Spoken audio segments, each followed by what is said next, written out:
তো আসসালামু আলাইকুম এভরিওয়ান। তো দেখো জিএসটি উৎসের তোমাদের বি ইউনিটের পরীক্ষার ফলাফল প্রকাশিত হয়েছে, ঠিক আছে।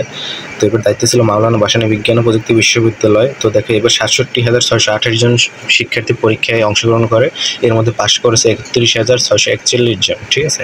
তো পাশের হার ছিল ৪৬%, ঠিক আছে। আর প্রথম হয়েছে 86.5 মার্ক, আর সর্বনিম্ন মার্ক ছিল -11, ঠিক আছে। তো প্রথম স্থান অধিকার করে ইমন দাস নামের একটি ছেলে, দ্বিতীয় স্থান সামিরুল যশোরের, আর তৃতীয় স্থান মাদ্রাসা বোর্ড থেকে কিন্তু পড়েছিল হাসানাত মাওলানা। তো বি ইউনিটে আবেদন সংখ্যা ছিল ৭২,০০০, পরীক্ষা অংশগ্রহণ করে ৬৭,০০০, ৯৩% অংশগ্রহণ করে, অনুপস্থিত ছিল ৪,০০০, ওইমার বাতিল হয় ১১টি, অকৃত কার্যের সংখ্যা ৩৫,০০০, ঠিক আছে।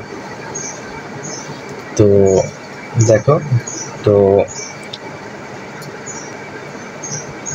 তোমাদের যেহেতু ফল প্রকাশ হয়েছে, দেখো যে 19টি বিশ্ববিদ্যালয় কী কী আছে তোমাদের: ইসলামী বিশ্ববিদ্যালয়, মাওলানা ভাসানী বিজ্ঞান ও প্রযুক্তি বিশ্ববিদ্যালয়, পটুয়াখালী বিজ্ঞান ও প্রযুক্তি বিশ্ববিদ্যালয়, নোয়াখালী, তারপর জাতীয় কবি কাজী নজরুল, যশোর বিজ্ঞান ও প্রযুক্তি, বেগম রোকেয়া পাবনা বিজ্ঞান ও প্রযুক্তি, গোপালগঞ্জ বিজ্ঞান ও প্রযুক্তি, বরিশাল বিশ্ববিদ্যালয়, রাঙামাটি বিজ্ঞান ও প্রযুক্তি, রবীন্দ্র বিশ্ববিদ্যালয়, গাজীপুর ডিজিটাল ইউনিভার্সিটি, নেত্রকোনা, জামালপুর বিজ্ঞান ও প্রযুক্তি, কিশোরগঞ্জ বিশ্ববিদ্যালয়, চাঁদপুর বিজ্ঞান ও প্রযুক্তি, সুনামগঞ্জ বিজ্ঞান ও প্রযুক্তি, আর পিরোজপুর বিজ্ঞান ও প্রযুক্তি বিশ্ববিদ্যালয়, ঠিক আছে।